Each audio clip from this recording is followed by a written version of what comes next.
বিসমিল্লাহির রহমানির রহিম।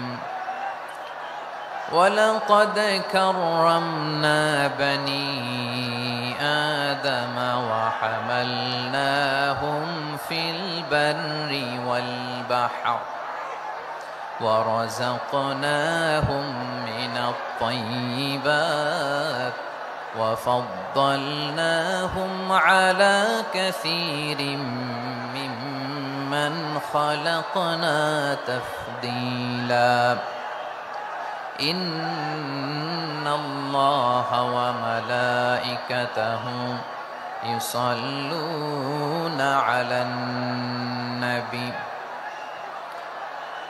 يا أيها الذين آمنوا صلوا عليه وسلموا تسليما اللهم صل على محمد وعلى آل محمد كما সম্পূর্ণ বিনামূল্যে ইয়ার অ্যাম্বুলেন্স আদম সন্তান সবগুলার মর্যাদা বাড়ায় দিয়েছে কে?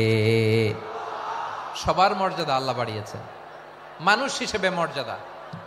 বিশ্বনবী সাল্লাল্লাহু আলাইহি ওয়াসাল্লাম ইহুদির লাশ দেখে দাঁড়িয়ে গেলেন। কার লাশ? আমার যশোরের ভাইয়েরা আওয়াজ করে বলুন, কার লাশ? ইহুদির লাশ দেখে দাঁড়ায় গেলেন। সাহাবারা বললেন, ইয়া রাসূলুল্লাহ, আপনি দাঁড়ালেন যে, এটা তো ইহুদির লাশ। বিশ্বনবী বললেন, আওয়ালাইসাত নাফসান, এটা কি মানুষ নয়? এটা হোক ইহুদি হোক খ্রিস্টান, এটা তো মানুষ। আমি মানুষ দেখে দাঁড়িয়েছি। আই স্যালিউট দ্য হিউম্যানিটি, আমি মানবতাকে সম্মান করেছি। পড়েন সুবহানাল্লাহ। আমি হুজুরকেও বলছি, আল্লাহ পাকের জমিনে মানুষের মর্যাদা বেশি, হোক আস্তিক হোক নাস্তিক হোক মুমিন কিংবা কাফের। আদমের সন্তান হলে, মানুষ হলেই তার মর্যাদা বাড়িয়েছে কে? আমার কলিজার টুকরা যশোরের ভাইয়েরা, মানুষের মর্যাদা আল্লাহ এত বাড়িয়েছেন, মানুষ জীবিত থাকলেও যেমনি মর্যাদাবান, মরে গেলেও মর্যাদাবান। সুবহানাল্লাহ পড়েন।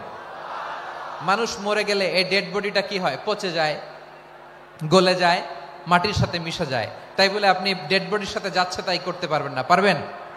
কেউ যদি অন্যায় করে, তাকে যদি আপনি শাস্তির আওতায় আনেন, যা মনে চায় করতে পারবেন না। তারা আগুন দিয়ে পোড়াতে পারবেন না, নাক কাটতে পারবেন না, কান কাটতে পারবেন না, অঙ্গ বিকৃতি করতে পারবেন না। কারণ মানব জাতির মর্যাদা স্বয়ং দিয়েছে কে? ডেড বডি পচে যাবে, গলে যাবে। তারপরে ইসলাম বলে, না, খবরদার, এই মরা লাশটারও একটা মর্যাদা আছে না নাই? ইসলাম বলে এই লাশটা গলে যাবে, পচে যাবে, কিন্তু এটার অমর্যাদা করো না। কর্পূর দিয়ে, খেজুর পাতা দিয়ে, এটাকে ওয়ার্ম ওয়াটার দিয়ে, গরম পানি দিয়ে ধৌত করো। আল্লাহ পাক যেন সেই ক্ষমতা দেন এবং আমাদেরকে এই সেই দোয়া।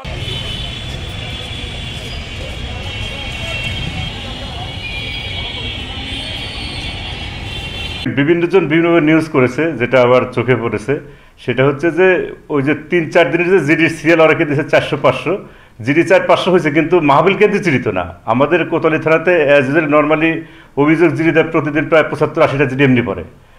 তো সেই সুবাদে আবার শুধু মাহবিল কেন্দ্রিক কত 84-84টা জিডি আমরা টোটাল অনলাইনে যেটা আমরা পেয়েছি আর কি। তো আমরা এইটাই আবার সর্বশেষ নিউজ, কিন্তু ভুল বোঝাবুঝি আছে, বিভিন্নজন বিভিন্নভাবে যে নিউজটা করছে এটা আসলে সঠিক না। এটা আমরা হিসাব করা জিডি আর কি, মাহবিল কেন্দ্রিক যেটা হয়েছে। আরও বরং বাইরের জিডি তার দোকানে, সেটা তোমাদের কন্টিনিউ প্রতিদিনই হয়, আজ হচ্ছে কন্টিনিউ হয়ে যাচ্ছে, এটাই আর কি। আর অনেক বেশি লোকের সমাগম। চুরি হয়েছে এটা না, এটা ভিড়ে হয়তো কারোর সাথে চাপাচাপি লেগে পড়ে গেছে, কেউ হয়তো টান দিয়েও নিতে পারে। এরপর আমরা মামলাও নিয়েছি, চুরি যেটা চেন চুরির কোনো বিষয় নাই, চেন চুরির একটা অভিযোগ পেয়েছিলাম, সেটা আমরা দুজনকে ধরেছি, সেই ব্রাহ্মণবাড়িয়ার একজন আর একজন হবিগঞ্জের। তারা আসলে কোনো জবাব দিতে পারে না এখানে কেন আসছে, এখানে কোনো আত্মীয় নেই, স্বজন নেই, কিছু নেই, মূলত ওরা এই গ্রুপ আর কি। একজন একটা জিনিস নিয়ে পাস করে দিয়ে দেওয়ার ওই আলামত পাওয়া যায় না, তো এটা আমরা ধরছি, মামলা নিয়েছি কালকে।